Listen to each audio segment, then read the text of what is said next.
Hello, my name is Debbie Reynolds, and I have Pamela Gupta here. This is the Cybersecurity and Data Privacy Fix, where we talk about issues once a month that we think people will be interested in learning more about. So we always try to stay with current events. So, Pamela, uh, would you like us to start talking about WhatsApp?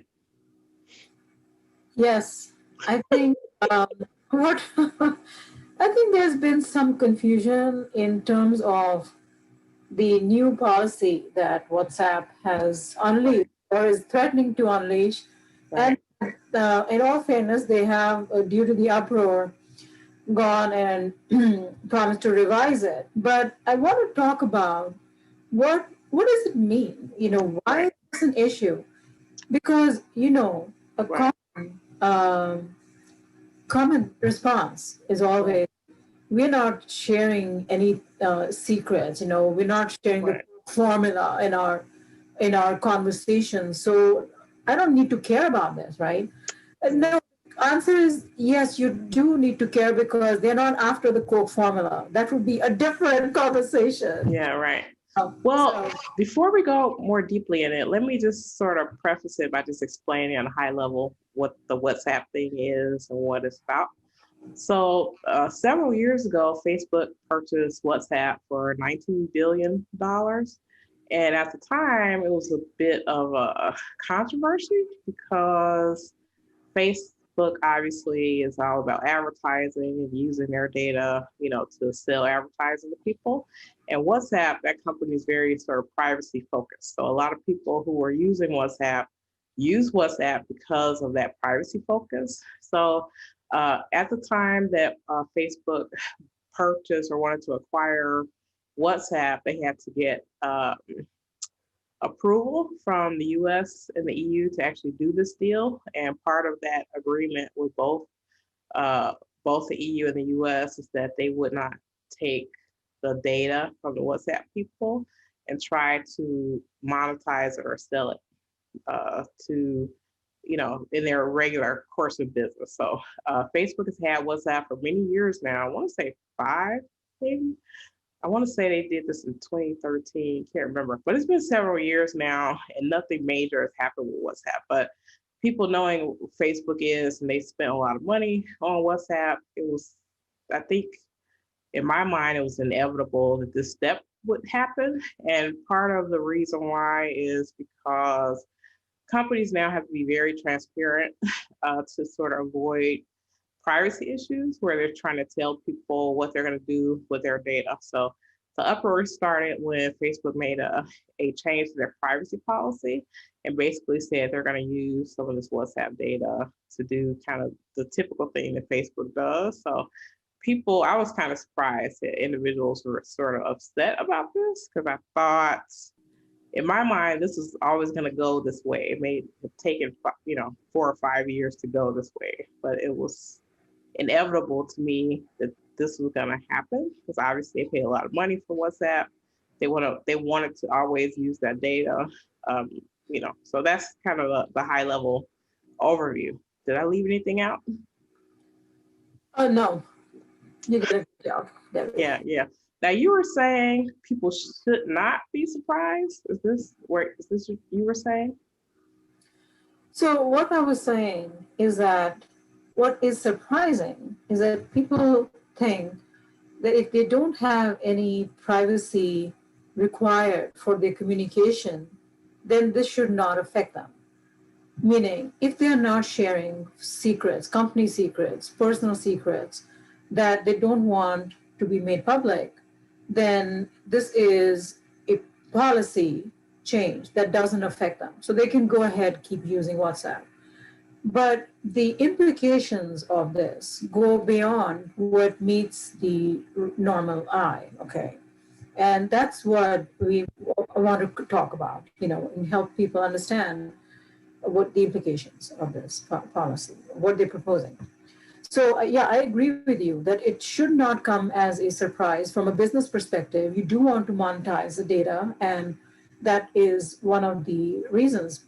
So, when it comes to a company like Facebook monetizing that data, and what we have heard, gone through with the Cambridge Analytics, for example, uh, that kind of sets up a red flag to begin with, right? Of the company not having a very tight safety net around the data that they are um, compiling and data they are sharing with third parties.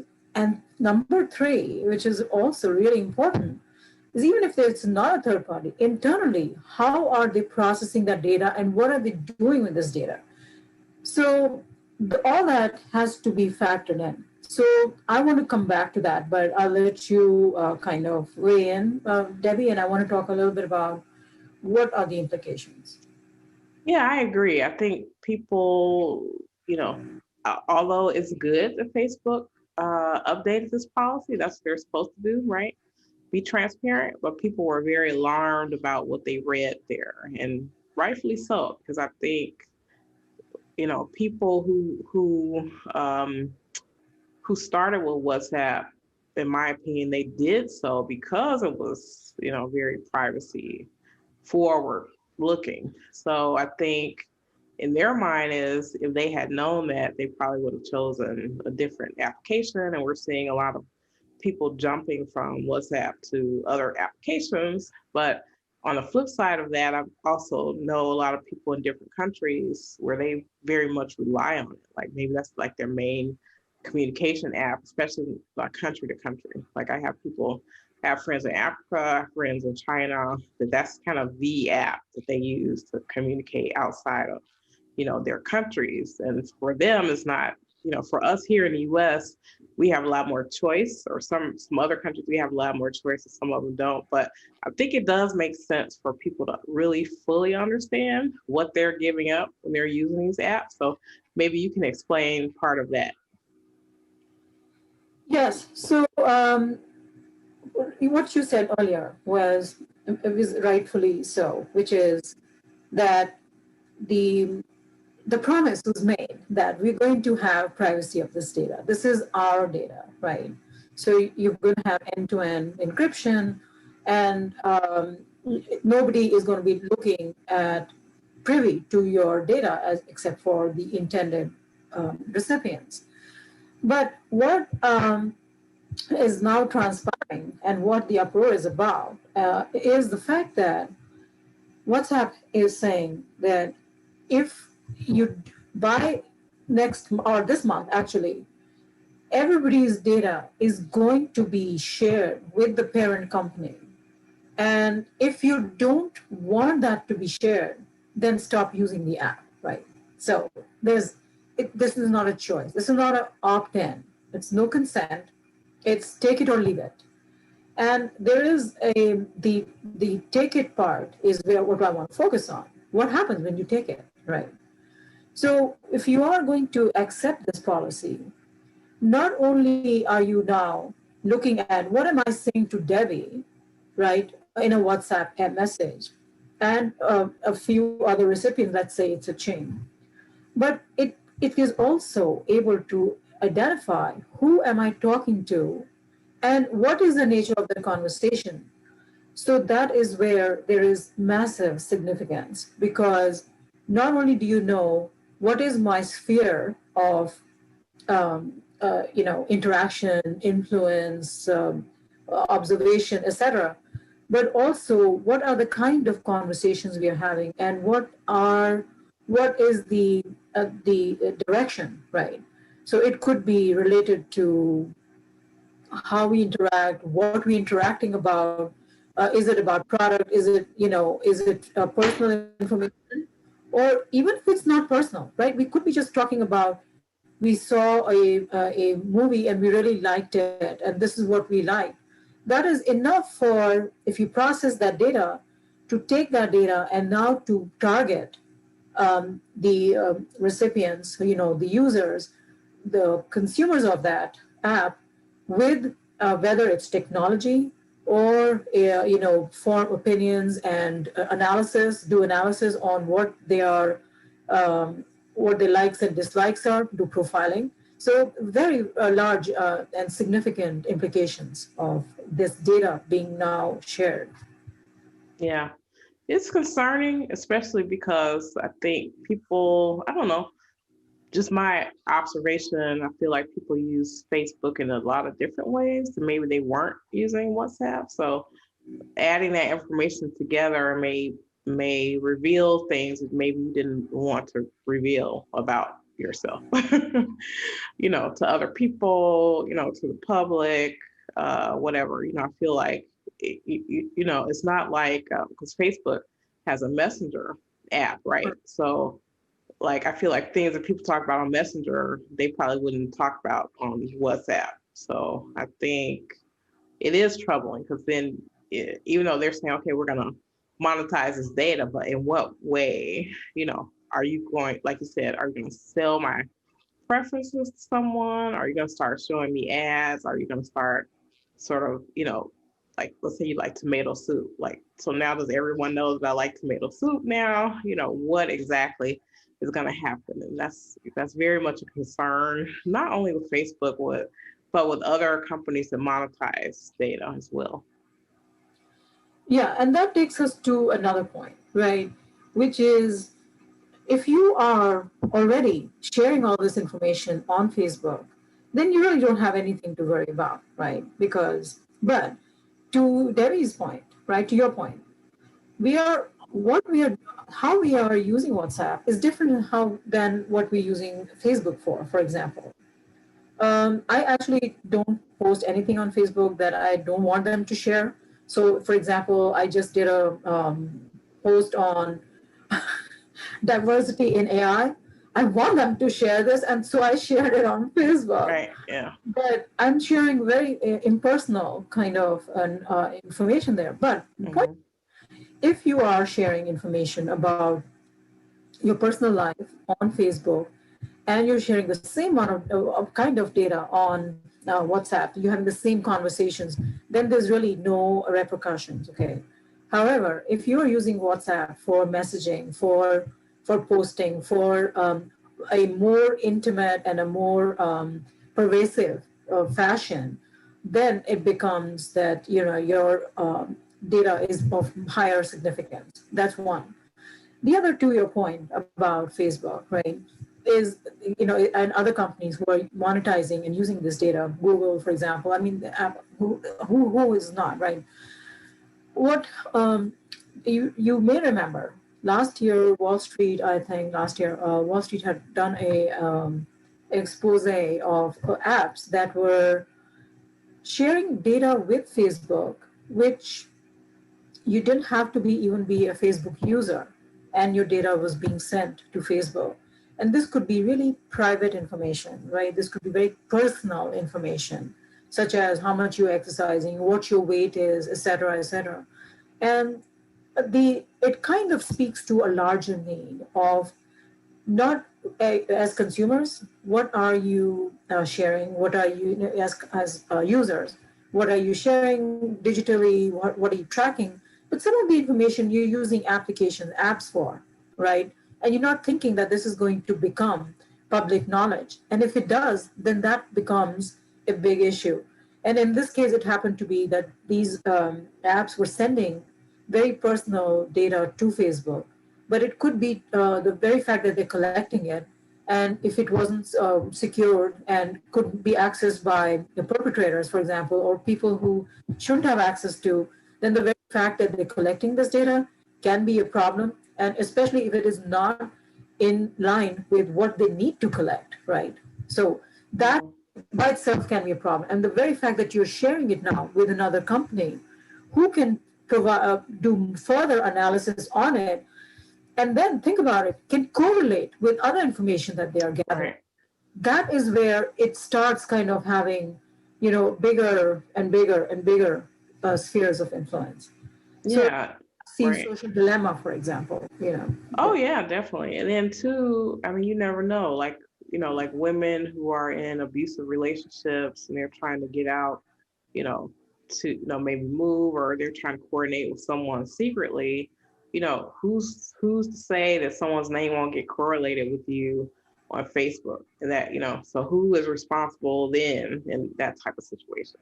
So I think that the harm is, people should have rights to privacy whenever they choose that. So in a way, you're sort of, the way that this has come about is basically saying, we know that you chose this app because you wanted it to be private, and now we're changing the fact that the main reason why you use the app is, we're gonna do something different with it, which is a problem, I think. Right. And then, stepping away from WhatsApp and Facebook, you bring up a good point about technology, such as Strava, for example. I gave this example a couple of years ago. Well, when you talk about people in abusive relationships. Okay. Now, Strava is an application that comes with iPhone, for example, and you can choose to enable it if you want to track how hard you're working out and, to track of the intensity of your workout, etc.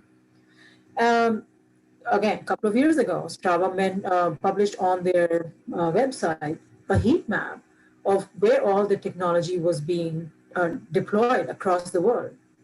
And it became very obvious that some of these areas were so remote and not really inhabited that looking at it, you could actually see the location for some of the military installations for the U.S. Okay, where they were set up. And here, so you're taking this very innocuous information. There is no PII in it. However, the very fact that it was showing that they had this app in certain locations kind of gave it away that there was something that was not normal, and you could glean from that this was a high risk kind of a data share. So it really comes down to this. Okay, three things. One is if you are a business, and especially in the digital world, only collect what you want, right? That is a golden rule, right? Don't collect information that you don't need. And number two, if it is regulated data, then it is very easy as a business, and there is no excuse for not protecting that information. But most importantly, number three, which is don't rely on regulations to do a risk assessment of what data can be misused. Okay, do a risk assessment based on your context, not based on what XYZ is doing, because they may be in a different environment where they can control and where they can apply better protection around things. You, as a business, have to understand what is the risk that comes from your environment and what is the kind of data that you're collecting. It may not be regulated data, but is it something that can have repercussions if it is exposed and accessed and especially harvested, right, and exposed? So in this case, Strava was sending information out and sharing information which was not PII, right? It is not personally identifiable, but is a prime example of where it gave away locations which was extremely sensitive data and extremely sensitive to the security of USA. And then going back to how else can it be abused? So if you are a victim of domestic violence and you are in a home, right, or somebody's in a home where they are there for a certain reason and their secrecy is of paramount importance, think about what is the repercussion of something like Strava or something of a application that can give away information about your location where it could point to, you can put two and two together and say, okay, yeah, it must be, this is where the so-and-so is at, for example. Okay, again, goes back to that whole problem we were talking about, how certain amount of data, a certain set of data or certain types of data by itself may not be an issue, but if you start correlating and analyzing large data sets, it can have devastating value or Right. effect. So I think just the takeaway, and it's something that I talk about and you mentioned as well, is, you should minimize what you keep or what you have. So if you have more stuff than you think you need, the less amount of data that you have, the less amount of data that has to be protected.